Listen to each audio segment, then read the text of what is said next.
Good evening. Thank all of you for being here today. My thought for today is we are only strong as we are united and weak as we are divided. That's Emma's Dumbledore. I'm going to officially call this meeting to order tonight. Tonight I'm going to ask if Commissioner Henderson would lead us in our invocation, and Commissioner Sanders, if you would lead us in our pledge, please.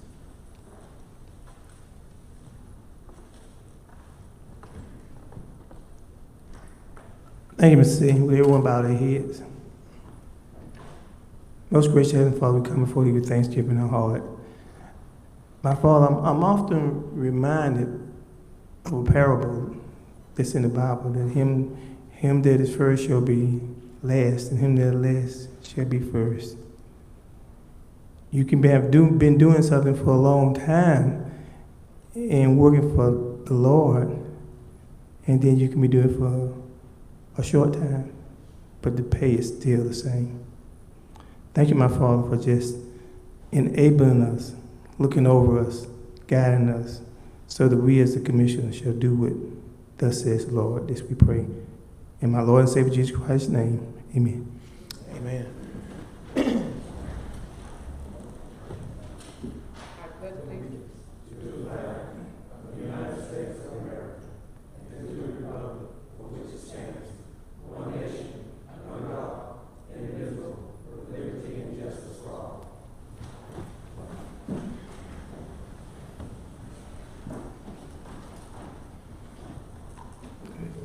Good evening to everyone, to our Board of Commissioners. We'd like to welcome everyone to our Newton County Board of Commissioners regular meeting, September 6, 2022. Mr. Chairman, our first order of business will be number 4, the adoption of the agenda. Thank you, Commissioners. I seek a motion that we adopt this agenda, please.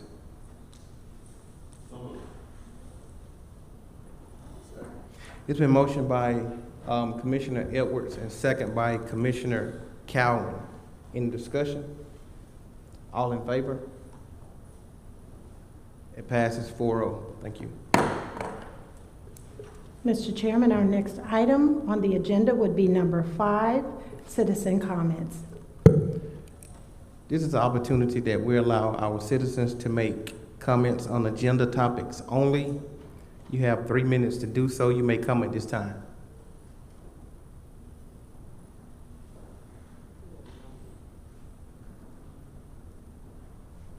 They don't do that in Rockdale. You may come at this time.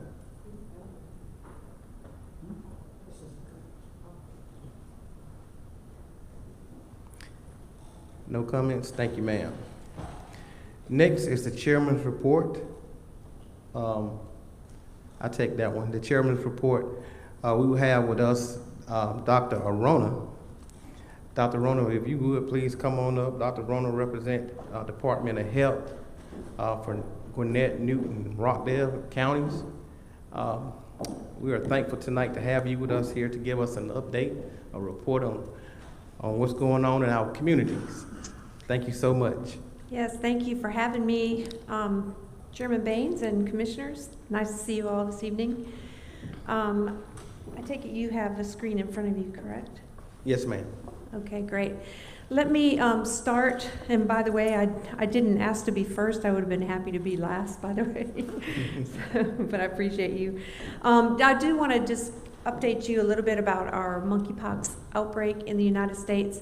Monkeypox is not new. It is a rare virus, but it's been with us for a very long time, since 1958, and it's endemic in certain parts of Africa. But in May of this year, there was quite a large global outbreak, and currently our global cases are now over 53,000 globally. The United States is the country with the most cases right now. Over 100 cases have monkeypox, and most of those, over 90% of those, have never seen monkeypox before. So we think this all started with a travel case. In the United States now we have near 20,000 cases, and in all 50 states. And Georgia has about 1,445 cases now.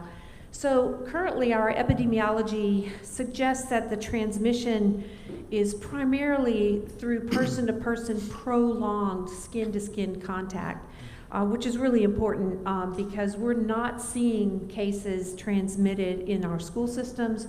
We're not seeing the monkeypox transmitted in our community. We're not even seeing it in our healthcare providers who are actually testing these individuals. So that's really important for you to see. Georgia is number 5 in the nation in terms of cases. In our district, which is Gwinnett, Newton, and Rockdale, we have less than 120 cases, as I'll say, but most of those are in DeKalb. For Georgia, most of them are in DeKalb and Fulton County, of course. But again, less than 120 for our district, but most of those are in Gwinnett, of course. So it's less than 120 for Newton, Rockdale, and Gwinnett. And Gwinnett, right. Okay. So I'm not sure what's, oh, what, hello? My fault. Sorry about that. Okay, so in monkeypox, you know, in the United States, most of these are in adults, primarily in male population. And, you know, again, the main risk factor, this is that close, prolonged physical contact with someone who has lesions, actually. So the females and the children in Georgia and across the country that we've seen monkeypox transmitted to, those are all, to my knowledge, every single one of those linked to a household contact. So that's really important. Early on, they were the cases were involved with travel, like I said, but lots of differences with this particular outbreak. We're not seeing the fever and prodromal symptoms that we see, you know, in the classic monkeypox outbreaks. So that's good news too. Demographic-wise, again, 95% of these are male. The mean age is 33. It's 70% black. And what's really interesting is that over 50% of these cases are HIV positive. And what's equally intriguing is that almost all of those cases that are HIV positive are in care and virally suppressed. So those don't tend to be immunocompromised patients, but nonetheless. And like I said, we're seeing most of it in Fulton and DeKalb counties. So, you know, this is really a typical example of what public health does. You know, we have contact, you know, tracing, we have case investigations. You know, we educate on prevention. We, you know, do a lot of education on transmission to try to prevent transmission. And then, of course, you know, we educate our physicians in different things. And so then when you add the vaccine effects onto this, that's really basically kind of outlines what we've been doing. COVID just took a lot longer, you know, than this. But I'm happy to tell you that in the United States, we've seen 40% less cases of monkeypox since early August. So the vaccine that's available is called Jenios right now, and that's the one that we're using. It is available only through the Strategic National Stockpile. So it is available only to people who are contacts of household cases and those most at risk. So we call that PEP and PEP Plus. PEP is just post-exposure prophylaxis that we use, and then also the expanded one, that's for patients who are particularly at risk for that. So it is not a vaccine that is available to the general community, you know, right now. So COVID, just to give you a brief update on COVID worldwide, you can see the numbers there. In Georgia, we're seeing about 3,000 cases per day, which is down from the last couple weeks, which is really good. I'll show you a graph in just a minute so that you can see the different waves and how this last wave compares. But the predominant circulating variant is the BA.5.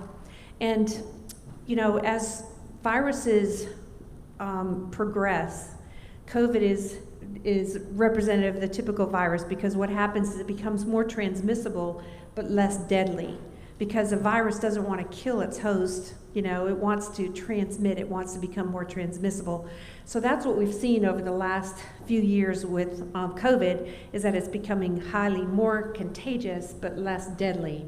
And that's, you know, partly explained also by the fact that we, you know, have vaccinations out there. Plus, we also have a lot of people who have been infected with COVID, so that's what we're seeing there.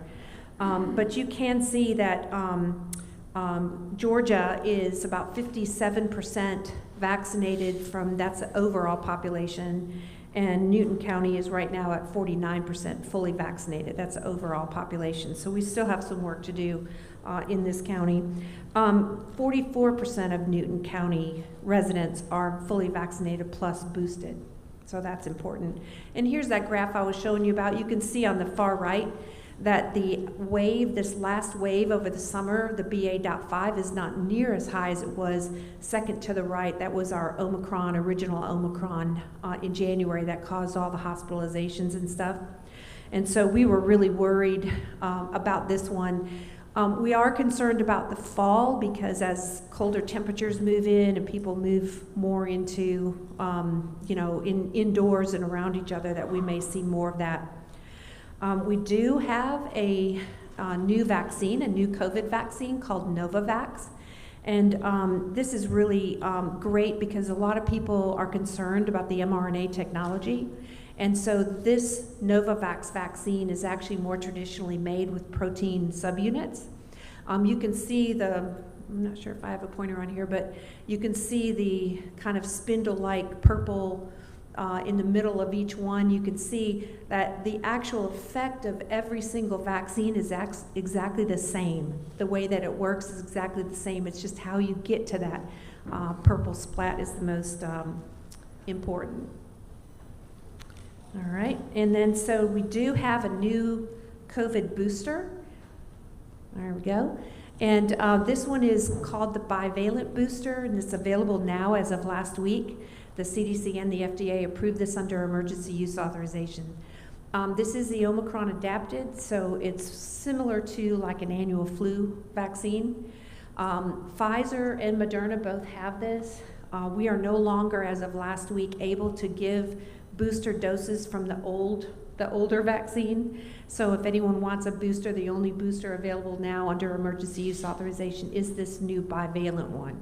So Pfizer will be available 12 years and older, and it has to be 2 months after either a primary vaccine series or after their last booster. Moderna will be for 18 and older.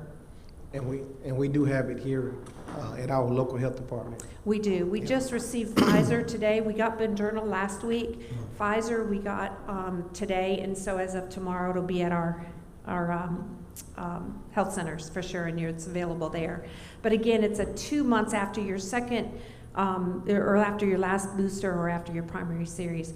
What's interesting about this though is that unvaccinated people cannot just go to get the booster. What will happen is they have to receive the 2-dose series first, and then 2 months after that, they'll receive the booster. So I wanted just to take a minute. I know you've got a full agenda, but I wanted to take a minute about something really, really important, and I just kind of want to talk to you about this and forewarn you that this may be, something coming in our United States. As you know, polio was eradicated years and years ago in the United States until recently. Polio is a very highly contagious virus that causes permanent paralysis and affects particularly children. And the problem with what we're seeing is that we've recently seen a case in the United States. Let me show you here. We have, just as a basis kind of to help you understand, we have 2 basic types of polio vaccine. One is an inactivated polio vaccine, and the other one is an oral form, but that is an activated form. And keep that in mind as we talk about this in just a second. So there's a couple ways or a couple different types of viruses with polio. One is a wild polio, and the other form of it is a vaccine-derived polio virus from the oral vaccine, which is the live vaccine. And what happens is if that oral vaccine is given to a population that's largely unvaccinated, and it circulates, what it can do is mutate or form into a wilder type of polio that then can cause paralysis. So if you look at this slide here, it's kind of busy, but in 1955, we got the inactivated polio vaccine that was used, and shortly thereafter, the oral form, which is the activated polio vaccine, came out. And the last wild case that we had in the United States was in 1979, And then in 1994, United States was, declared polio-free. So that meant that we did not need to use the activated polio oral form any longer. The difference is the inactivated polio vaccine will prevent infection, but the activated oral one prevents infection and transmission. And so obviously if we didn't have the polio virus in the United States, we didn't need to run the risk of giving the oral activated one, right? And so that's really what happened. So in the United States, we haven't seen a polio case for a very long time, for decades, until recently.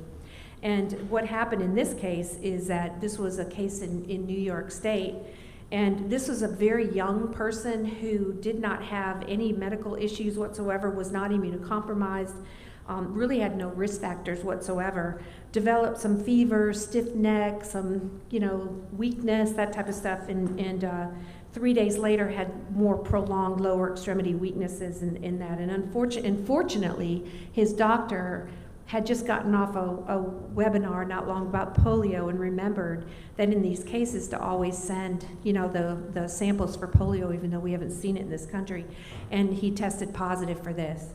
So this person did not travel, which is usually when we see these cases. There was no international travel in this person, but he did attend a large gathering 8 days prior to his symptoms, which is the perfect timing for this to happen. And so that's how we believe that he contracted the polio, because again, that oral form can circulate in populations of largely unvaccinated people. And the take-home message of this is 65% of children in the United States have been vaccinated against polio, but the rest have not. And so this is really important because polio is 100% preventable. And I understand why some people are hesitant about COVID vaccine and that type of thing. I mean, I get that, but not polio. We can't see polio re-enter the United States. We have to save our children. So that is what I wanted to present to you all tonight. So I'm happy to answer any questions if you have any. Thank you. Thank you again. Thank you so much for being here. I do have one quick question. So people can get vaccinated at the same time with polio and COVID, is that correct? For polio and COVID? Yeah. Yes, absolutely. Okay, I thought so. Most people my age are very vaccinated against polio, and it's just in recent times when parents have really delayed that, I'll just wait until they go to school, different things like that to kind of get caught up, if not declaring some kind of religious exemption for vaccinations too, which some parents do. So again, usually it's given on a 4-dose series in polio. Most people think, well, we don't give polio vaccinations in the United States anymore. That's not true. We do. We just give the inactivated polio vaccine, and we give 4 doses, and it's 2 months, 4 months, and then a little bit later on, and then at 4 to 6 years. So we've been doing that, forever. But again, a lot of people decline that. Thank you. Mm-hmm. Commissioner, do you have any questions? Yes, Commissioner Henderson. Thank you, Mr. C. I know more recently, within about 6 months to 7 months ago, Sandy and myself, we went and got our booster shot for COVID. And we took our daughter, Akira, also to get her shot, and we went to CVS, and he told us, well, no, she don't need her booster shot. We took her to the doctor's office, and the doctor said, why have you got her shot? And so I guess that, and maybe just for us, but I guess parents need to know that their child if they have received their booster shot, they need to receive it. Yes, sir. Thank you so much. And that's been a problem that we have faced throughout this entire pandemic, is getting misinformation and disinformation, corrected. And it's really difficult. We've tried to, part of the problem has been that the vaccine initially wasn't available to practitioners to give. Now they can. But initially it was just available through the health department. So a lot of physicians would just push people to the health department and not kind of, say necessarily. But now we're having, a better time at getting our physicians to give the vaccine as well. So, not monkeypox. Monkeypox vaccine is still available only through the health department in some places. But thank you for that comment. Yeah. Anyone else? Commissioner Mason? Thank you, Mr. Chair. Thank you, Dr. Arona, for everything that you do for Newton, Rockdale, and Gwinnett. I thoroughly enjoyed our community conversation on Facebook Live last Friday, where we were able to kind of have this conversation and discussion via online so that we can continue to educate our residents over these viruses that are doing their best to try to take over our community, but we're not going to allow it. And so we thank you for all of the wisdom and the knowledge that you bring to our community and to our residents to really help educate us so that we can be assured and know what we can do to try to ensure that we prevent from incurring any of these viruses. So I just want to take this opportunity to say thank you once again. Yes, you're so welcome, Commissioner. Thank you. Again, thank you so much for being here tonight. We greatly appreciate you. And thank you for being out there on the front lines, fighting for these for our community, and making sure that we are prepared and making sure we have the right information that we need. So thank you so much again for being here. You are so welcome, and please reach out to me if you need anything. Use my cell phone 24/7 so we can take care of things as they surface. Thank you, Chairman. Thank you. Chairman, the next item that you have is your actual chairman's report. Okay. Thank you, ma'am. I do want to first thank Stefan Castle and his family for being here. He did get awards from the City of Covington and the Newton County school system. That young man's future is extremely bright in the classroom and on the basketball court. So we want to thank him for coming in our last board meeting. Also, Ms. Hodges and Liberty Middle School, we want to thank her as well. The board allocated funds for her and her team to go and showcase their talent, and we're excited about that. She does an amazing job. I remember a couple of years ago, my daughter, she was my daughter teacher, and she had a huge impact on her life. So I want to thank Ms. Hodges also for what they do. Coming up this Saturday, we're going to do a proclamation for Ms. Elijah Godwin. He is a gold medalist, Olympic gold medalist. We're going to give him a proclamation. It's going to be his day. We're doing it partnering with Police Who Cares. We're going to do that at this Fuzz Run this Saturday. So if you don't have anything to do, please come out and support this young man. He is a graduate of the Newton County school system. I think he went to Newton County High. And he's doing great things. We want to make sure that we honor him.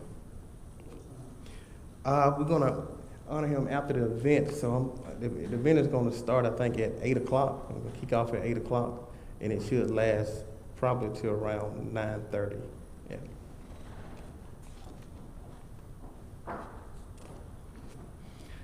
Also, we had an opportunity to be on a panel with Congressman Johnson.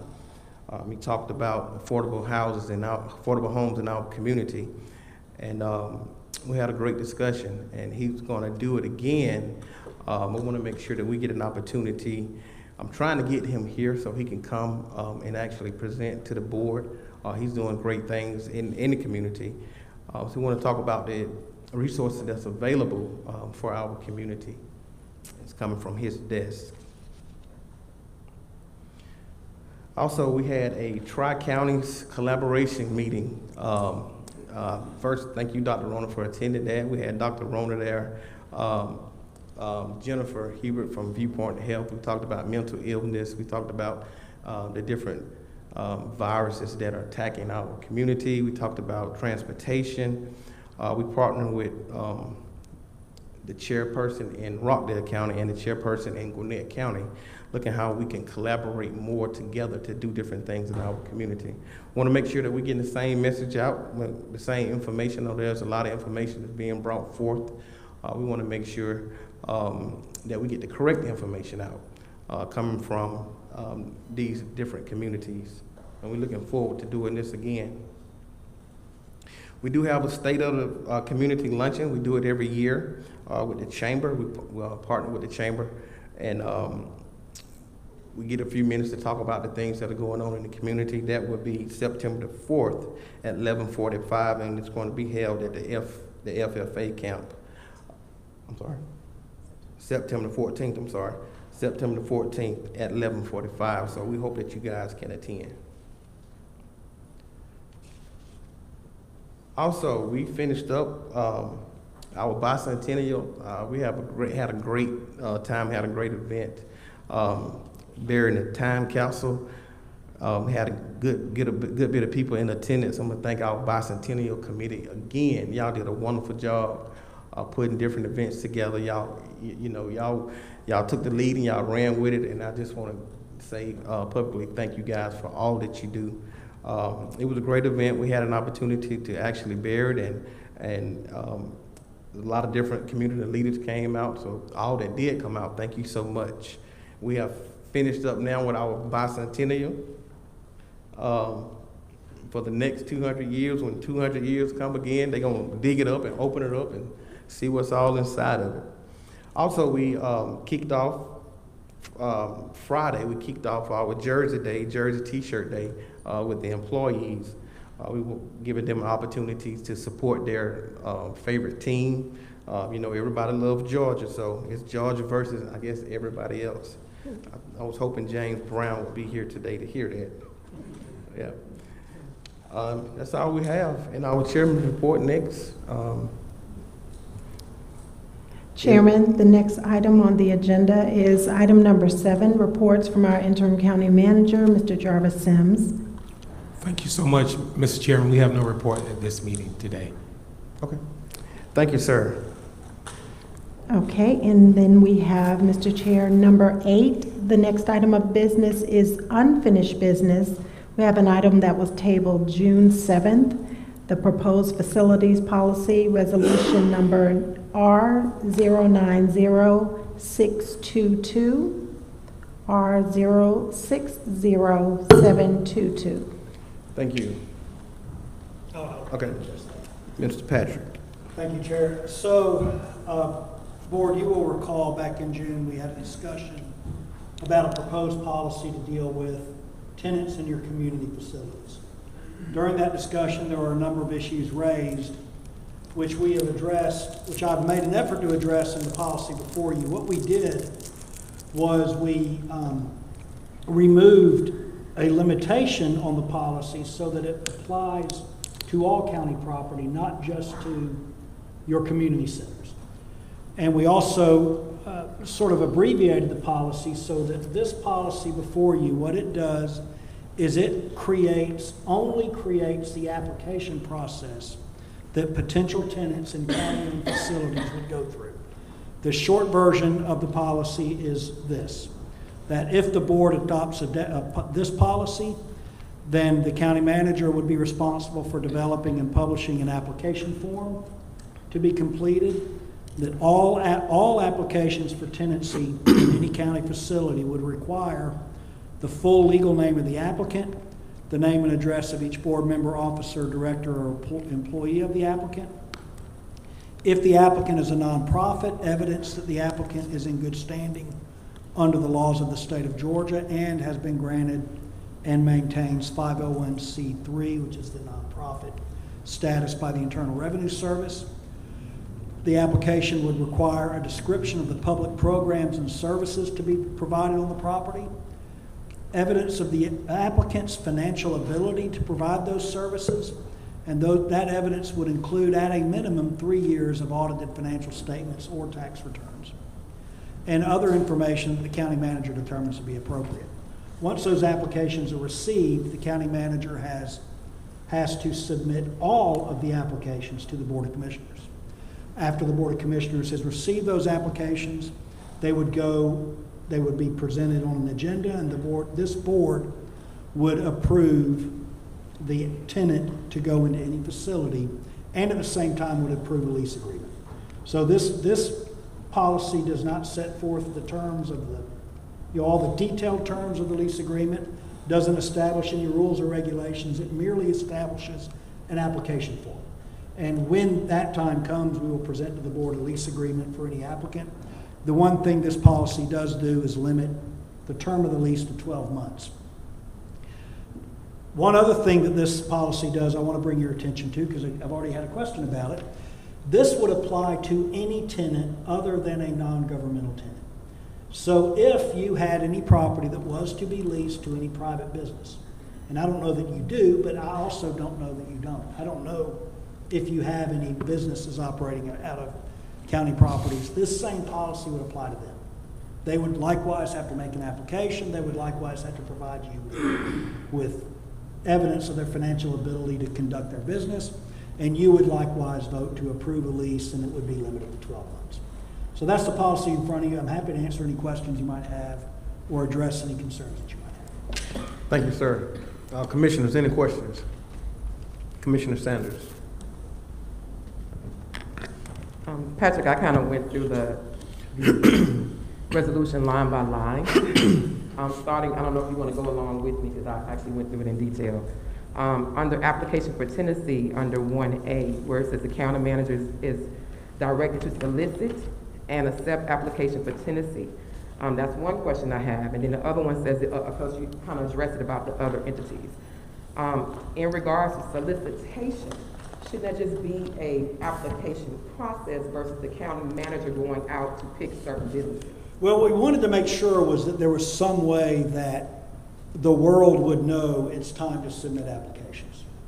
So we could change that solicit to advertise, perhaps.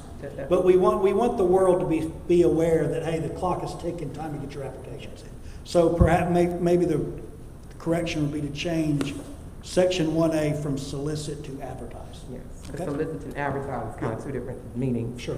Other entities for communities use of service, and that I would love to hear from. I have a lot more questions though, but I would love to hear from my colleagues, because in other counties, they only do this for nonprofits. So as my question was proposed to you, so if you happen to have a retail company that wants to utilize our services, you said any entity and all businesses.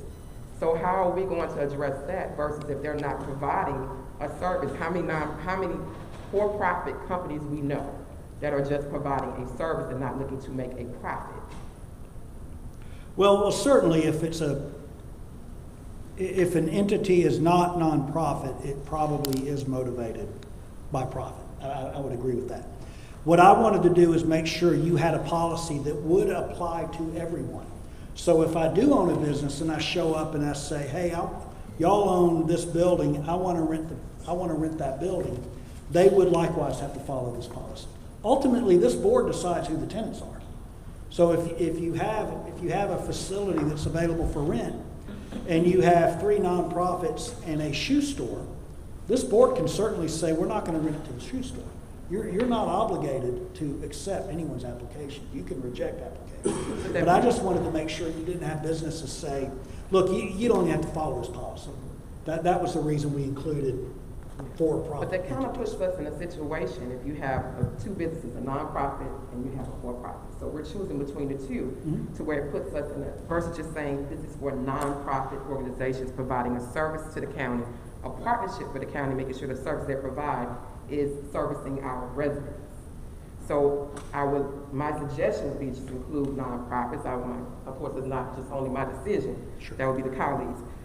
In Section B, as you mentioned, you said it does not address community centers, but throughout the application, it mentions community centers. The whole entire application says community centers. Well, there's not been an application. The resolution, I'm sorry. The resolution mentions community centers. Right, and there are some sections that do apply specifically to the community centers, which is primarily the Section 2B, which is the term of the lease. I think that's the only place that community centers It are mentions it a little specifically further. authorized. Yeah, it mentions a little But- further down. But that is the one thing, was to limit the term of the lease to community centers for 12 months. But we could certainly take that out and make that any properties. And the other suggestions identify who are the community centers in Newton County. Well, we What did do that. Consider a community center. We did that before, and I think my recollection is, because I pulled up the original version, and we pulled out all of the things that we defined as community centers, because there was some debate and some argument among the board about what a community center was or wasn't. So it seems like it makes better sense just to say, if the county owns it and we want to lease it, then we have to follow a policy. Whether we want to call it a community center or call it something else, because we did get lost down the rabbit hole at the last meeting of discussing whether a particular facility was a community center or something else. So it just didn't seem like we needed to make that distinction. Let's just have a policy that applies to all county property. And that was one of the concerns raised. We wanted to make sure we weren't treating the nonprofit entities different than anyone else that was renting county property. So this will apply to anyone leasing county property, period. So maybe we should remove the word community center. We could certainly, under section 2B, 2B says the Board of Commissioners may select from the applicants one or more applicants who will be authorized to occupy county property pursuant to a standard lease. That would be the way to address that. So we could make that revision in section 2B, change it from community centers to county property. And on C, as it mentions a deadline for certain deadlines, does this apply to all tenants that are currently occupying the facilities or just for incoming tenants? So say that, what section again? C, we're right up under where it says community center under B, we're under one, still under one. Right, So it's okay. C, where it says which completed application for tenancy shall be accepted. So establish a deadline no earlier than. So are we including this? Is this resolution, once the application is completed, are we going back to all of the tenants that are currently in those facilities and making them have these requirements as well? That would be my recommendation. That way, Okay. everybody is on the same playing field. Financial stability, our ability to be able to be in the county facility. So I guess that needs to be outlined. What are you looking for to say financial stability or being able to operate this building or be able to utilize the building? Because if you're a nonprofit organization, you're receiving your money from grants, from fundraising. Sometimes that grant may not come back around. We have that issue with a lot of nonprofits here in the county where they've been receiving grants for so many years and now it's not even the same grant anymore. The government has stopped it. So how are we determining if that person or that nonprofit can really utilize this building? The board will make that determination on a case-by-case basis. That's the way this policy is written. Okay. Because for exactly the reason you've stated, I think it's impossible to say that, I think it would be impossible to set a standard that says you have to have X amount of dollars in the bank, or you have to have X number of months or years of capital available, because every nonprofit works differently. Some nonprofits accumulate, I don't want to say wealth, but some nonprofits accumulate large balances. Some literally live hand to mouth. And I think you are called upon in the second section to determine for yourself, however it is important to the board, what makes a nonprofit financially feasible. So I was a little concerned about setting a minimal capital requirement, because that's just not feasible for a lot of nonprofits, and maybe not necessary for some nonprofits. So my suggestion would be is have a standard operating procedure or something that's just minimal. So we're not just talking out the side of our neck or just making up stuff on the ground based on finances. Because you might say one thing for one nonprofit and another for another nonprofit, then we have issues. And frankly, I want to leave you the opportunity to do that. I want to give the board as much freedom as possible to select who the ultimate tenant is. I'm happy to try to come up with some measure of financial stability. I'm just not sure that it's going to make sense as you compare different entities.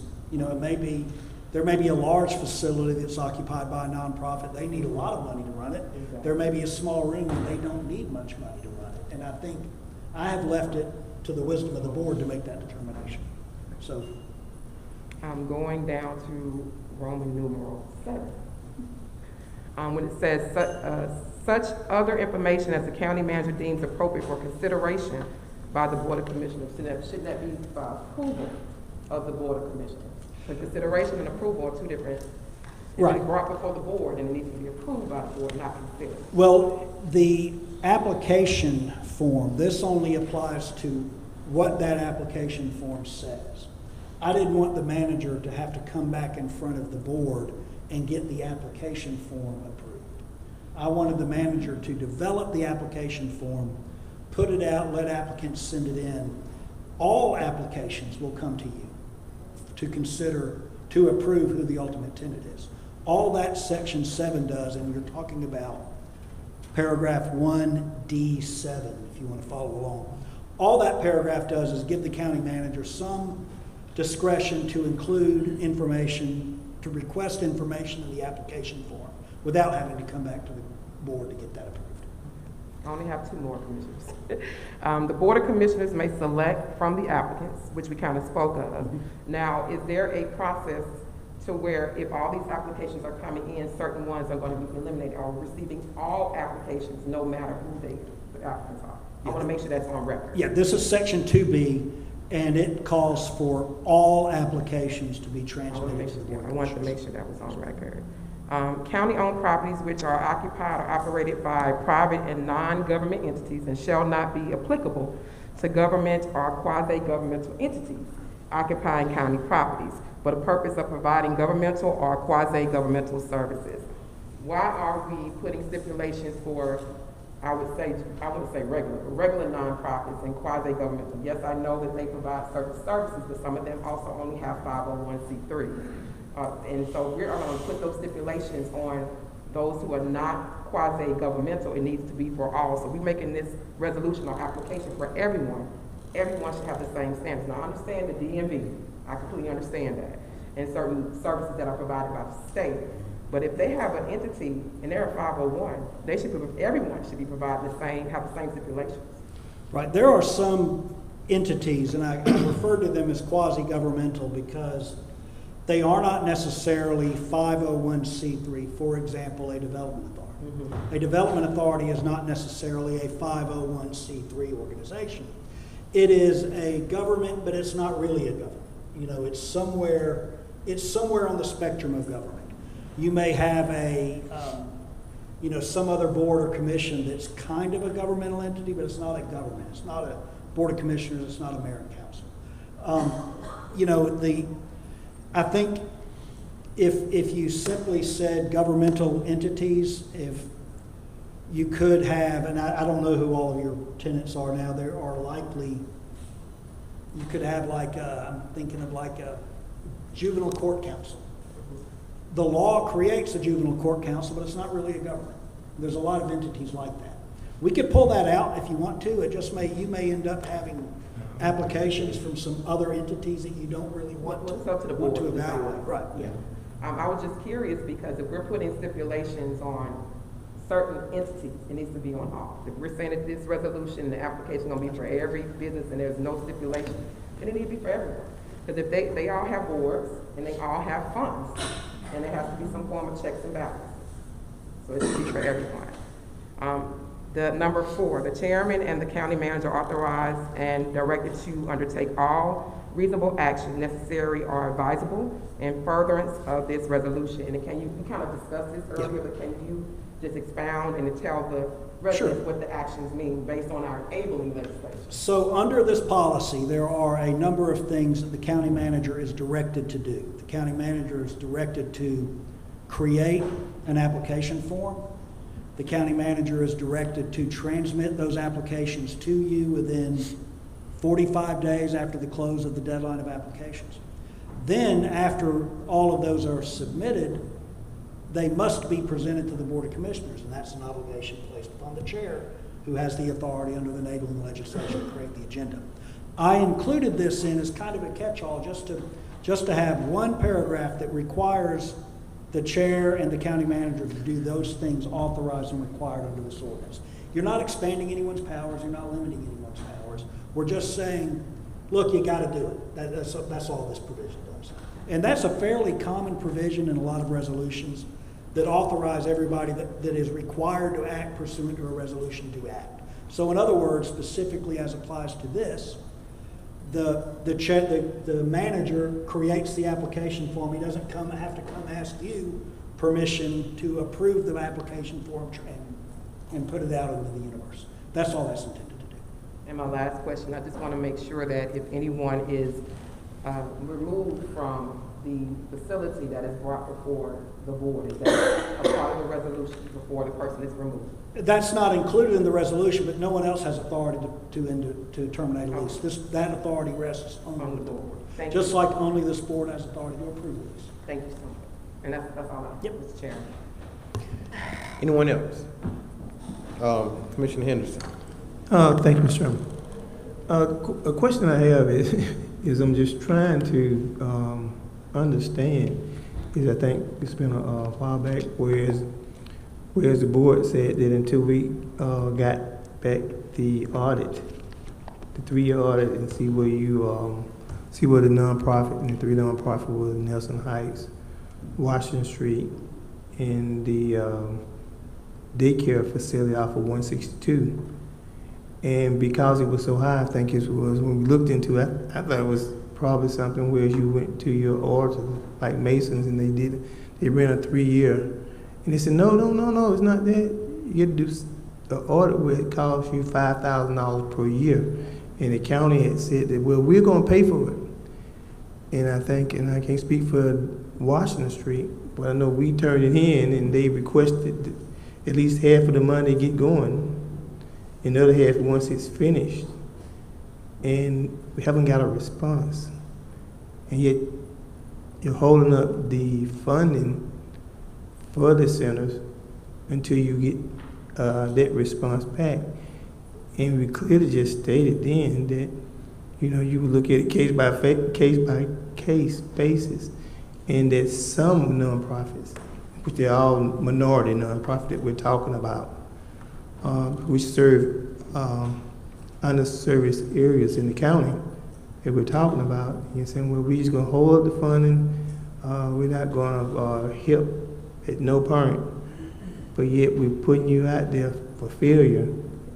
And you will see if they paid the bills up until y'all paid for the audit results, they probably are financially able to continue to do business as that nonprofit. So I'm just trying to figure out, we're talking one thing here and then, but yet we do another thing in at other commissions. And so I guess this question is to you, Patrick, County Attorney, is that what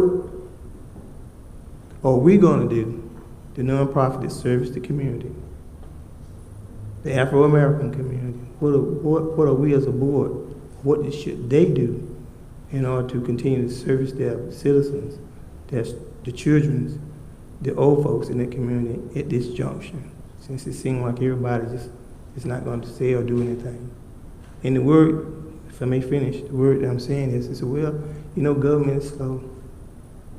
But if something is not broke until there's a solution that is made, then why are we stopping those organizations? Patrick. So I'll speak to this policy. This policy, if this policy is approved, then what I would expect that the nonprofits utilizing county properties would do would be to get with the county management and the county staff and submit their applications as quickly as they can.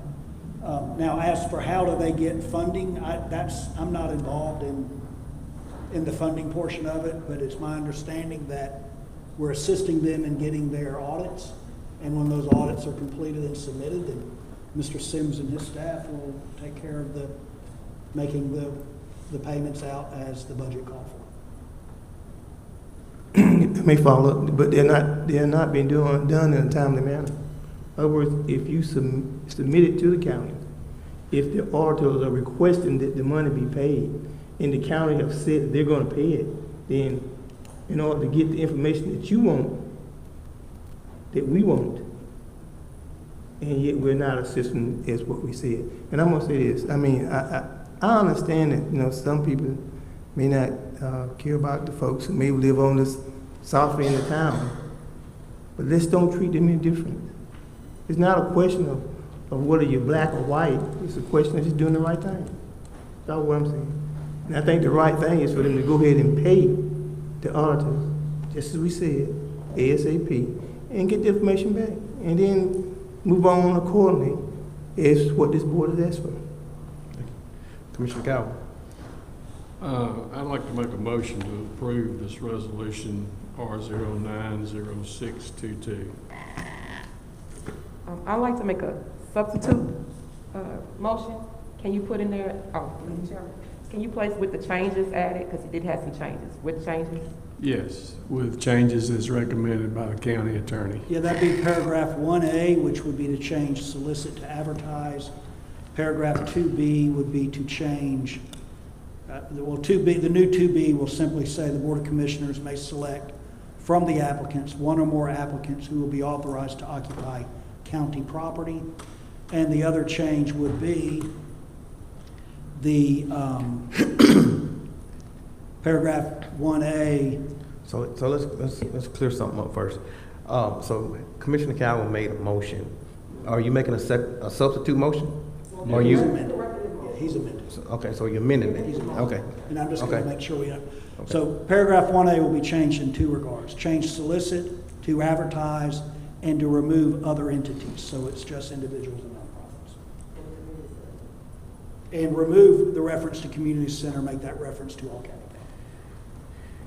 There's been a motion made by Commissioner Calvin. Is there a second? Second. Been second by Commissioner Sanders. Any more discussion? All in favor? Oh, I'm sorry. Commissioner Edwards.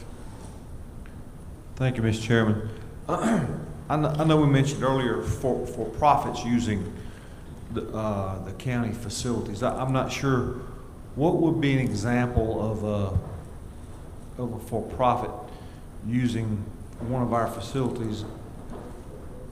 What I'm not aware of any, but if you had, the same way a nonprofit uses one, just imagine you had a building and Toys R Us came and said, I want to rent this building from you. It's just, you're a landlord, they'd be a tenant. Anyone can ask you to rent them property. And the reason I included other entities was to cover that. Now, ultimately, this board's got to approve that anyway. Yeah. And you don't necessarily need a policy that says we're going to say no. You can simply say no. But it could happen, and I can't tell you that there's nothing unlawful about it. That's right, I can tell you that. There's nothing unlawful about the county owning property and leasing it to a for-profit enterprise. That's lawful. There are some counties and cities that are in the business of being landlords. I don't recommend it, but there are some that do that. Yeah, well, the reasoning behind that question was we have a lot of nonprofits, a lot of entities that are woven into the fabric of our community, and I would hate to see them eliminate an opportunity. I'd hate to see a for-profit eliminate an opportunity for a nonprofit or someone, or a church, or one of many nonprofits. Yeah, that's where I was thinking. This board will always be that backstop, because no lease will be executed, no lease will be entered into unless a majority of this board at a properly advertised meeting votes to grant a lease. So you'll always be that backstop. Thank you. Thank you, Mr. Chair. Thank you. All in favor? Passes 5-0. Thank you so much. Chairman, the next item on the agenda is item number 9, the approval of the consent agenda. Thank you. Commissioners, you had an opportunity to look at the consent agenda. I seek a motion of approval, please. Second. It's been a motion by Commissioner Edwards and second by Commissioner Mason. Any discussion? All in favor? Thank you. It passes 5-0. Mr. Chair, the next item on the agenda is item number 10. Covington Newton County 911 is requesting approval of public safety radio system change. Thank you. We have a presenter, Ms. Trudy Henry, the director. Thank you for being here tonight.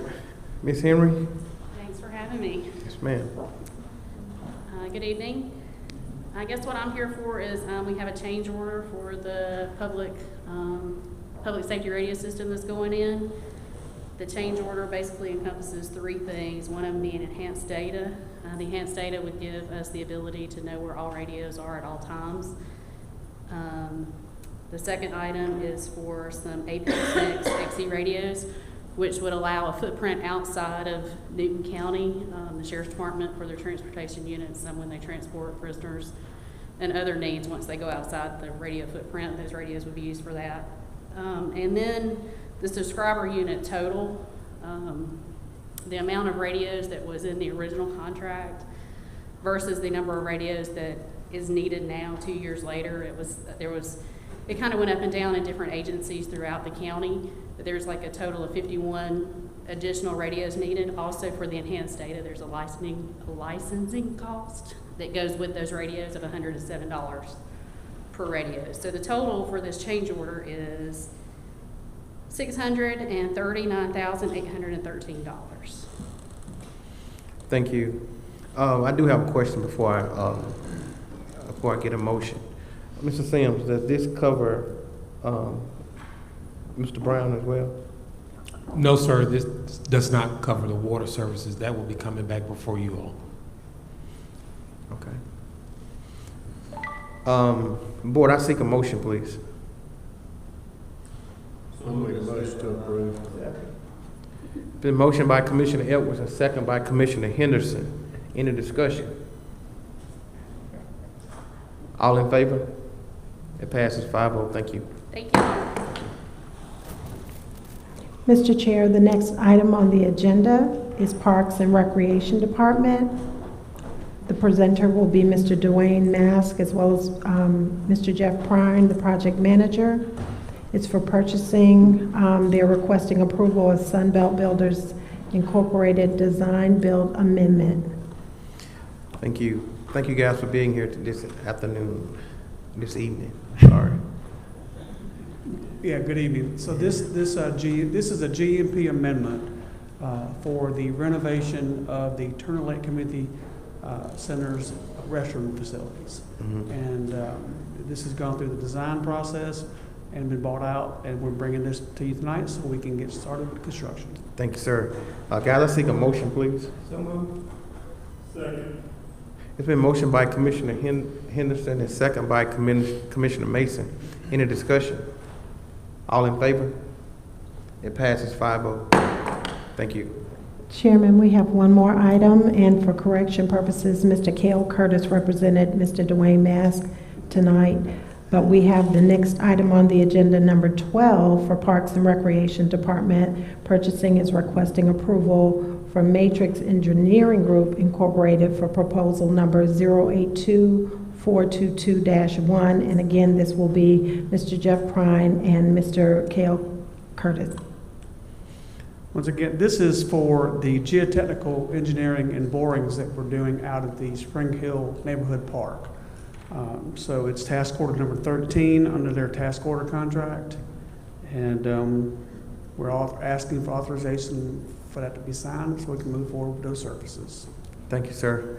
I seek a motion, please. Been motioned by Commissioner Henderson. Can I get a second? Second. It's been second by Commissioner Mason. Any discussion? Commissioner Henderson. Thank you. And if you hit me out, if I'm thinking right, and this the test for the concrete test of the soil or something? So this is to do boring, is to check for the soil conditions so that we can understand where rock is and help do our analysis for our civil design. Okay, so we just one last question. How soon are we anticipating for maybe once those tests are completed, we maybe beginning work over at the Spring Hill Park? So we will receive next week our schematic design package, and then we're on schedule to have everything completed for design and out for bid early next year. Thank you. Any more discussion? All in favor? It passes 5-0. Thank you. Thank you, guys.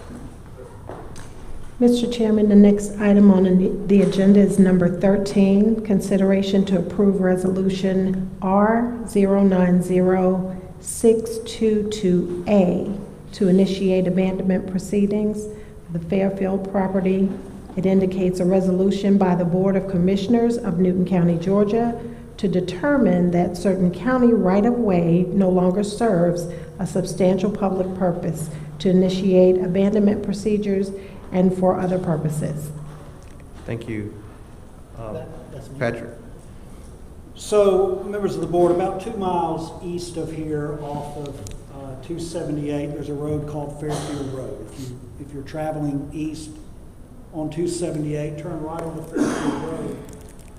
It will gently turn to the left and the road will essentially change into a street called Todd Drive. If you were to travel straight on Fairfield Road and depart from the road and just go straight instead of turning left into Todd Drive, for about 300 feet, there's an old roadbed that is labeled on the tax maps as a road and may appear on a subdivision plat as a road. It has never been a road. It is simply drawn on a plat as a road. The adjacent property owner, Mr. Greg Maloney, has requested that the county consider abandoning that portion of Fairfield Road, and the resolution before you today is asking you to declare that that old roadbed serves no public purpose. I don't think it ever has. I don't think it was ever put into use. And if you do approve this resolution, we'll come back to you after we run some public notices. There will actually be a public hearing for you to formally abandon the road and authorize a conveyance to the two adjoining landowners, which is Mr. Maloney and the Fairfield Racket Club. So this is sort of the step one of a two-phase process that authorizes us to proceed with the abandonment. Thank you. Guys, I seek a motion, please. I'd like to make a motion to approve Resolution R090622A to initiate abandonment proceedings for Fairfield Road. Can I get a second, please? Second. Who's second?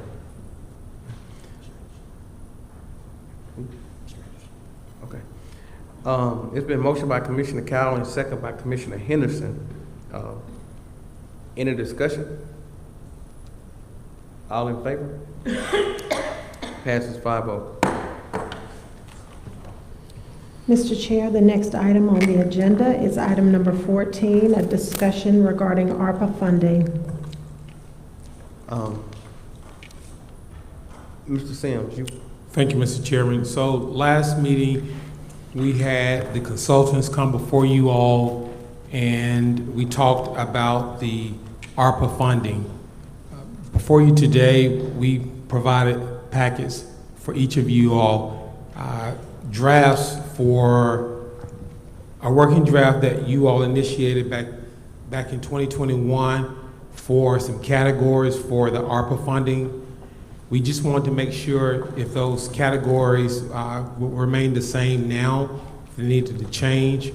Also included in your packet was by district, your funding request, how you want to use your $1 million.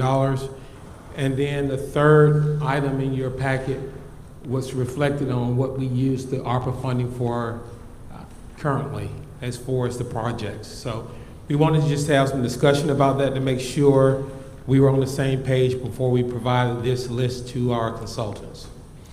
Let me jump in here. This question goes out to the ARPA Fund Committee. Have you guys had I don't know, we can get some feedback, somebody has it, like, have you guys had an opportunity to meet and come up with a suggestion that you want to submit to the Board of Commissioners of how much money to give to small businesses in the community? If you haven't, I need you guys to do that. And I need you, and we'll push behind the 8 ball, we need to do it as quick as we possibly can. I thought that was already done. Have you got, go ahead. I sent the email to the entire board on July 13th, detailing it based on the amount of applicants we have and how much we can provide, but I did not receive a response. So I did do that. So have y'all met as a board? And at that point, we were told we were moving toward the consultant. So that's why it stopped. So I need you guys, I really need, if we want to push this out and get these funds out to the community as quick as possible, we really need for you guys to keep it in the form that we already had it in, and that's that you guys meet and y'all make a suggestion back to the board. So how quick can y'all meet to make a suggestion to the board of commissioners so we can move forward with this? Because the goal is to get the funds out. Is that correct? Yeah. That's correct. And I'm not trying to put y'all on the spot, but the board need to know that way we'll have a guideline that comes from the ARPA committee that says, hey, we want y'all to consider these numbers. Kind of sort of did that, Mr. Chairman, but nobody on the board responded. And Mr. Chairman, if we can, this is also important where states working draft, because some of the categories here, we don't know if they're relevant now, and I think I mentioned that last time. For example, it says COVID incentive program, $100 per participant. This particular document I received from staff indicated it was not necessarily approved by the board. This was a proposed draft. So I want to make sure that what I have here is approved by the board, and if it is, if the categories remain the same. And again, I'm talking about COVID incentive program, mass vaccination site. All of these things, I was advised by staff that this was provided to you all back in November 5th, 2021 to be exact. And we just need to make sure if this is still relevant. Okay.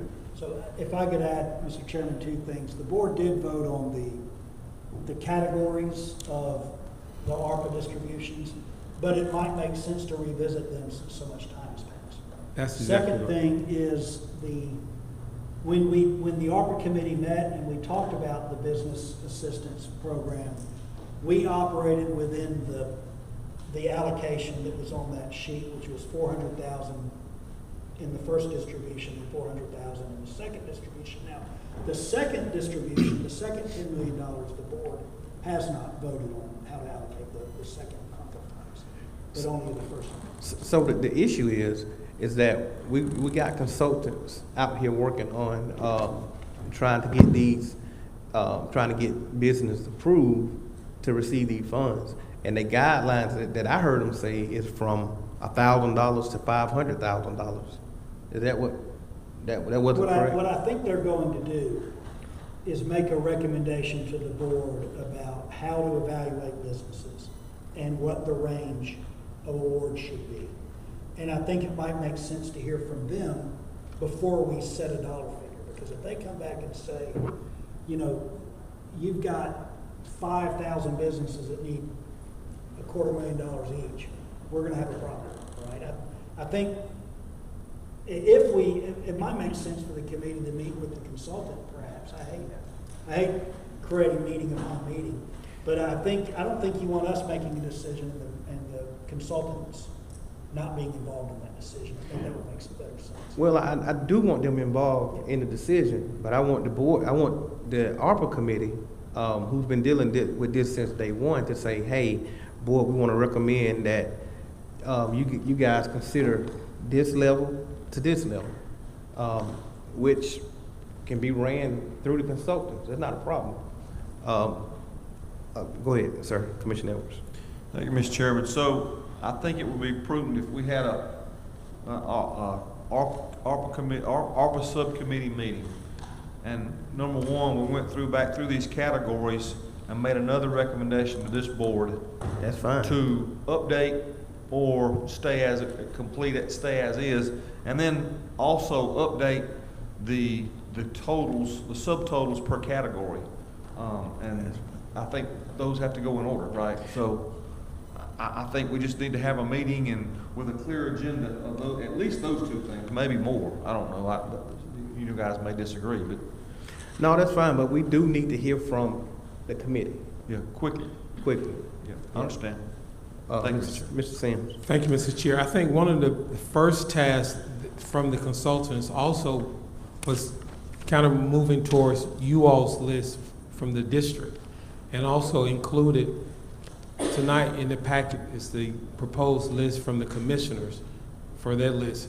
When we talked with them, I think my understanding was that they were going to move with you all's list first to see if you know, if it's appropriate, and then move as far as issuing the funds on your list first, the commissioners. Okay, I didn't hear that part, but okay. Commissioner Mason. Thank you, Mr. Chair. I was going to ask too, I know one of the things the consultant talked about, of course, we did already have money set aside for our small business and 501c3s in a separate, I guess you can say, line item. But then, of course, some of us as well, in the monies that were allocated towards our districts, also has, you know, monies geared towards 501c3s and nonprofits. So I think another thing that the subcommittee can maybe look at or review to say, do we want to pull those monies from each district that's been set aside for small business and nonprofit, put it into one bucket, or do you want to keep it separated? And even if we put it in one bucket, not to say that we still don't assist those in those specific districts, we still do that, but we're just working with one bucket versus 6 buckets. The total. Total. The total, yeah. Yeah, so, and I guess that's something that we can look at as well as, you know, are we going to keep that separate, or are we going to put that the same as well? Because that's probably something that The ARPA committee. yes, can present to us as well. Commissioner Thank you, Mr. Chair. Henderson, thank you. Thank you, Mr. C. Yeah, and I guess this is to Commissioner Sanders, the question that they had. And you said that you had submitted to the to us, the board, a certain amount of money for as far as the businesses. So could you kind of just tell me a little bit about that, if you Well, would, it please? was, and I'll resend it to back to everybody. It was kind of broken down based on if we give, it's the highest was 10,000, and it went all the way down to about 1,000. So since you said that, so the ones that submitted for 150,000, all of that is void? We would just have to set a standard rate, because there's no possible way we're gonna be able to accommodate somebody who asks for Absolutely. $100,000. Just to be fair, to make sure we're touching just the amount of businesses that we can based on the qualification, and to be fair, we have to set a standard rate. And I agree with that. Yeah. I just want to make sure that that people know that. Yeah. So what we need, guys, we need a clean document that will take care of all of this that you guys are laying out tonight to come from the ARPA committee and the consultants to the board. And if we can do this as quick as possible, it would be great. That way, the funds can start being released. Go ahead. If I may continue, Mr. Chairman, Mr. Chairman, you know, why we keep waiting? The board is here. They received the email. And I think that is something that's valid. In fact, you know, whatever Commissioner Simmons has sent in concerning author funds and other things have always been on point. And I think, you know, what are we waiting on? Is there any way, and I guess this is Patrick, is there any way that we could address this now if everybody's agreeing? If not, just say I'm not in agreement right now. I want to talk about it more, and go ahead and set the limit at 10,000 on down and move on. You're referring to the business assistance? Absolutely. Yeah, I mean, the board could certainly authorize a maximum of, you know, $10,000 per business, you know, set a cap, and leave it to the consultant to sort of design the program to figure how much between 0 and 10,000 an applicant gets. You could authorize that today. You know, I don't know what I don't know is, I don't know if the consultant has a different recommendation to make. We just don't know that. We've not engaged. We haven't had that discussion with the consultant. But to your point, yes, you certainly could. If you want to adopt a resolution and go ahead and say that the maximum is $10,000 and direct the consultant to come up with a plan to determine how much. We can do that today. Absolutely. I just want to make a sidebar comment. It's not the consultant that is running these ARPA funds, it's the Board of Commissioners. And I think they should be able to give us a recommendation. It's up to us to approve it or deny it. Yeah. Thank you. Go ahead, Mr. Sam. No. Are you good? I'm good. Okay. Go ahead, Commissioner Sanders. I'm glad Commissioner Mason brought up the point about the 2 separate allocations, and I did talk to the consultant afterwards. And the suggestion that I made to her, she said it was a good suggestion, was We deal with the $800,000 that we already have to reach those individuals based on all the applications. And whatever left, it can be divided amongst our districts. Like I had mine set in my area to give $1,000 to certain people in my, to the businesses in my district.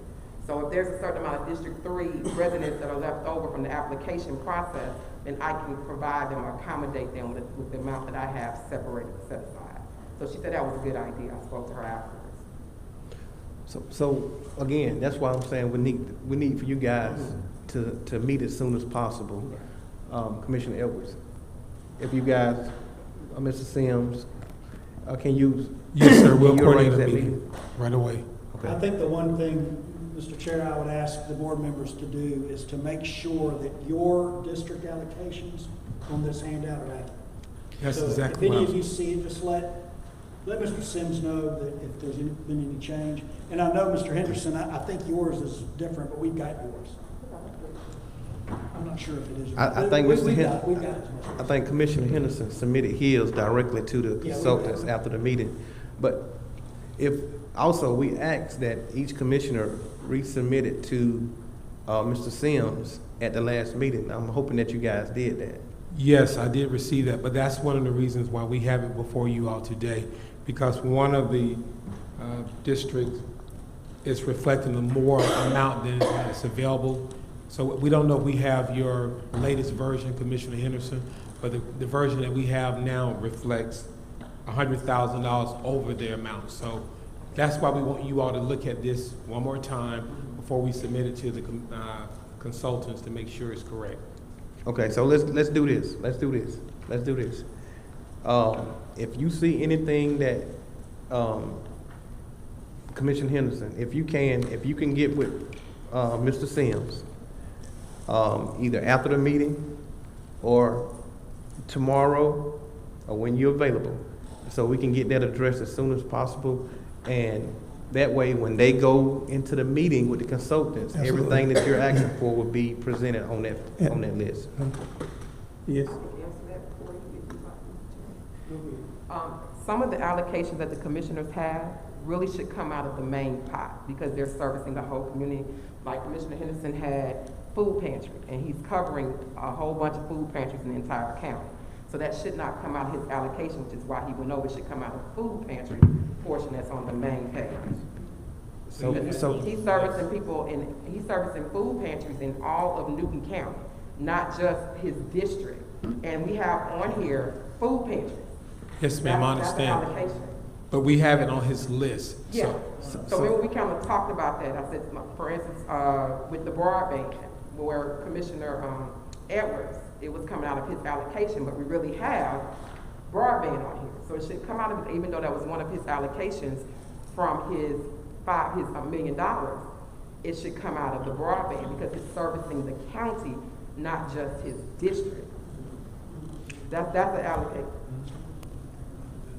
And if I may, Mr. Chairman, Yes, sir. the only thing about it, Commissioner Sanders, we just used the list that was provided to us from you all. Yeah, I was just explaining Yes. why if he went over, you can go out of the allocations out of the main one, the food pantry. Yes, sir. Like the youth commissioner one that I have, that's really for the whole county.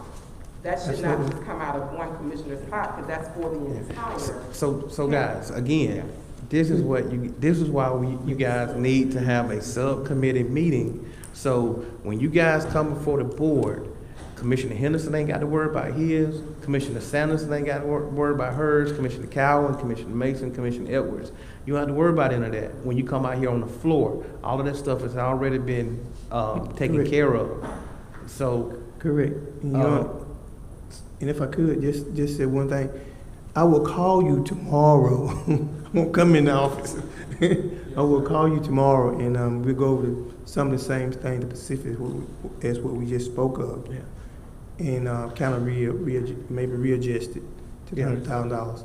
However, if the number is wrong, and I believe what you said, I kind of got staff to assist me. So, amen. thank y'all. So if Mr. Sims, if you can get that meeting going, sir, I would greatly appreciate it. Yes, sir. Mr. Chair, the next item on the agenda is item number 15. This particular item is a citizen's request for penalties and interest waiver by our tax commissioner, Mr. Marcus Jordan, as well as Ms. Carlotta Veal, if they're present. Ms. Bill's not here, so I don't know. So are you coming up?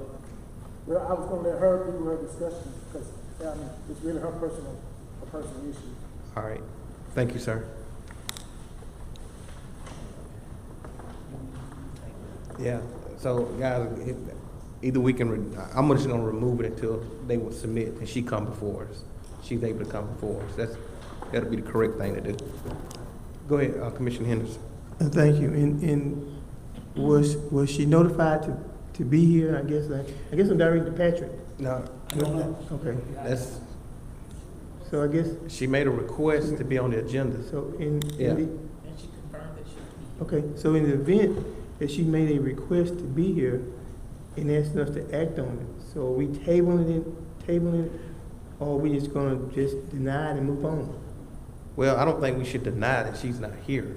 So I'm going to use chairman's privilege tonight to remove her off the agenda until she is ready to come before the board and present. Could you put a time limit? And I don't know, you put a time limit on it, to the next meeting or to the? I don't know her either, but I don't know if she may got sick today, so I don't really want to put a time limit on her. Right. Just give her an opportunity to Right. come back before the board. So you take me to the next meeting? Yes. So what I'm gonna do, I'm gonna use chairman's privilege to remove her off the agenda until she is ready to come back before the board and present her case. Question, Yes, sir. and this is to the county attorney, can we move somebody off indefinitely? Well- Or is there a time limit? She's made the request, she's entitled to have a decision, but I think it makes sense to, she's making a request, I think it makes sense to get with her and find out when she can be here. So, yeah, I think that's the appropriate. And I got, get with her. Thank you. Next is item 16, citizen comments. This is an opportunity that we allow citizens to make comments. You may come at this time. You have 3 minutes to do so. Please state your name and your address for the record, please. Citizen comments. Thank you.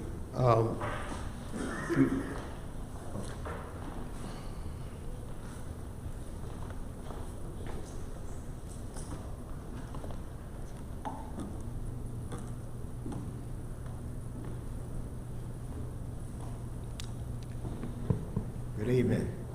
Good evening. Frederick Johnson, 1036 Highway 162, Covington. Just want to remind the board that nothing has been done about the realignment of Moat Road. I haven't seen any stobs up or whatsoever. You promised several years ago that it was going to be done, so let's do it. Okay, I appreciate it. And also, if this board would contact the DOT and see if we could get some kind of speed slow down around Good Hope Church and Spring Hill, during that community right in there. If we could just get the speed limit lowered, 5 miles per hour would be a big help. So thank you so much. Thank you, sir. Commissioner Edwards. Commissioner Mason. Commissioner Sanders. Yes, sir. In the past few weeks, I've had an opportunity to speak to a few organizations in the community and residents about various matters in the county. I was able to share some of my concerns that I feel are very prominent and should be addressed.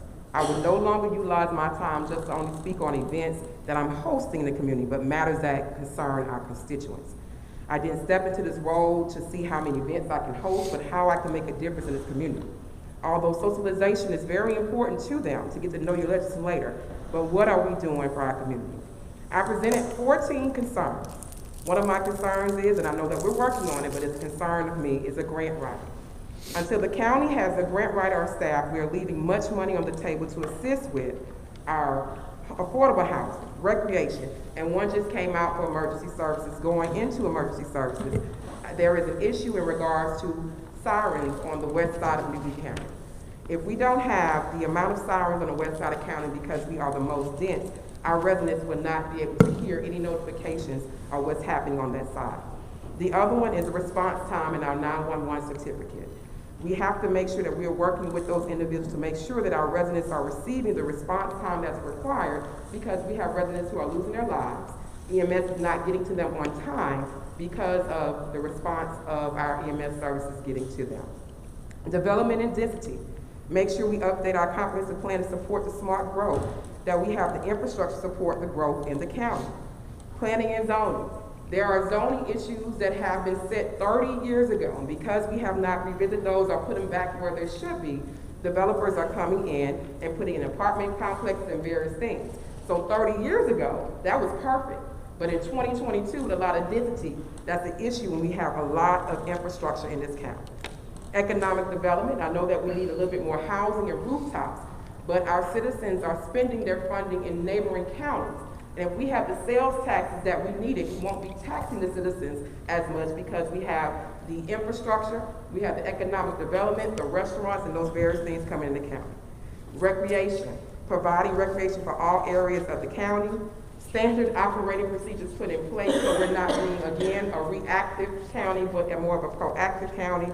And our commissioners retreat. I've been speaking about this for 2 years to make sure that we are on the same page and path. I have spoken with other counties who do commissioners retreats.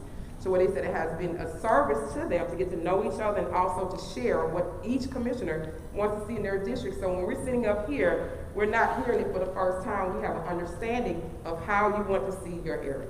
And on that note, October 1st is Newton County Ladies Retreat, and I thank you so much. Commissioner Henderson. Thank you, Ms. C. You know, here lately there's been a lot of issues that people have spoke with and in the papers have written about. And, you know, it kind of included me, not necessarily by name, but it kind of said that, well, we did this, or that we were, we voted a certain way and on suits, and that we were sued $500,000 and so, but, you know, there was never an opportunity for J.C. Henderson to kind of just give his perspective as far as the suit, as far as to our former county manager. So this Thursday at 7 o'clock in this night community center, anyone who wants to come and ask any question, please do. And I'll stand up before you and tell you exactly what you may want to know or what you may not want to know. I would like for the citizens to afford me that opportunity. Also, we want to talk about the direction that we would like to see if we are elected for Spring Hill and Nelson Heights, Green Acres, and all of the District 4 in the directions and these services that they are expected from their district commissioner. So we want to have a sit down and chat talk, maybe take the mic and put it to the side and just talk up man to man, woman to woman, and talk about what we're going to do. We also want to address the food issue in Newton County. If anybody has ever been in town, they've seen them long lines of people just trying to get food. And one thing that the President, Joe Biden, said, look at all those big old expensive cars pulled up to the food bank to get boxes of food. And he said, you know, we're within hard times. And so I just simply just say this: if you want to know, from my perspective, and not what you read from the Republican papers, then come to the 8 o'clock meeting at 7 o'clock on this Thursday, the 8th, and we'll talk. Thank you. Commissioner Calvin. Guys, thank you so much. There's no need for executive session tonight. I seek a motion that we adjourn, please. Can I get a second?